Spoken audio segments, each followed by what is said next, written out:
Ils viennent des 4 coins de l'Europe. Je vous demande d'accueillir pour l'Espagne Vanessa Prieto.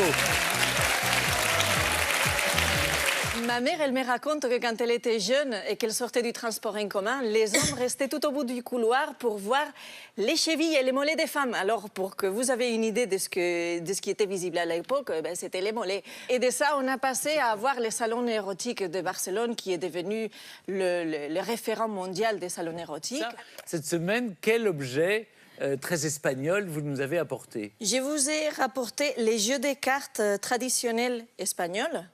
Et nous, on joue beaucoup aux cartes, oui. Lors des repas, avec les amis, dans les bars, avec la famille. Bon. Vous jouez à Toute quoi? occasion est bonne. Il y a plein de jeux différents.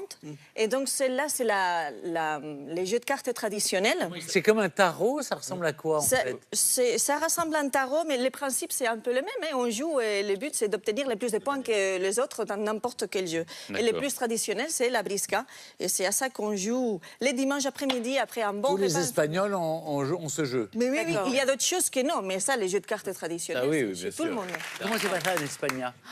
En Espagne, on aime beaucoup les parcs d'attractions. D'ailleurs, il y a plein de parcs d'attractions et on aime beaucoup les sensations fortes. Là, on parlait de PortAventura et du Dragon Khan. C'est l'attraction qui a les loopings les plus grandes du monde, avec 33 mètres de hauteur et 35 mètres de diamètre. Je l'ai fait une fois dans ma vie, je n'ai eu assez et plus jamais. Et il y a une autre attraction qui s'appelle le Huracan Condor. Et voilà, celle-là. Donc c'est une chute libre de 100 mètres de hauteur. À bout d'un moment, ça va déclencher, on tombe. Ça fait 135 km par heure de vitesse. Ça, je ne l'ai jamais fait et sûrement je ne le ferai pas. Dénonce-toi. Alors, c'est une tradition très ancienne de l'Espagne, du nord de l'Espagne, qui mélange la sorcellerie et les traditions chrétiennes. Et il s'agit de sauter au-dessous des nouveau-nés qui ont arrivé pendant l'année 2019, par exemple. Donc, ce monsieur-là s'appelle El Colacho, qui représente les démons. Donc, il fait ça avec les bébés pour enlever les mauvais esprits. Et par la suite, ces bébés, ils vont être bénis par le prêtre du village. Est-ce qu'il est arrivé que quelqu'un tombe sur un bébé? Jamais, jamais. D'accord. Jamais. Depuis le Moyen-Âge. Ils survivent tous. Vanessa, chez toi? Chez nous, on a 60 éco-villages. Ah oui. Il y a un éco-village qui s'appelle Oliete, qui est en Aragon. Qui est très connu. Et qui a une singularité, c'est que Oliete, il risquait d'être abandonné parce que les jeunes générations partaient.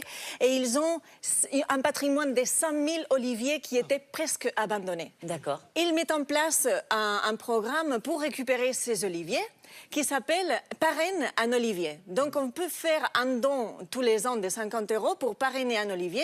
Qu'est-ce que ça nous donne en échange? 2 litres d'huile par an. On a son olivier, on peut le baptiser, on peut aller les visiter. On a récupéré 7000 oliviers.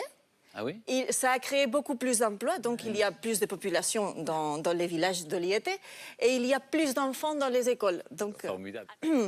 a propósito, necesito vuestra ayuda. Habéis de saber que estoy locamente enamorado de una dama de alta condición y quisiera que vos me ayudarais a escribirle una carta que quiero enviarle.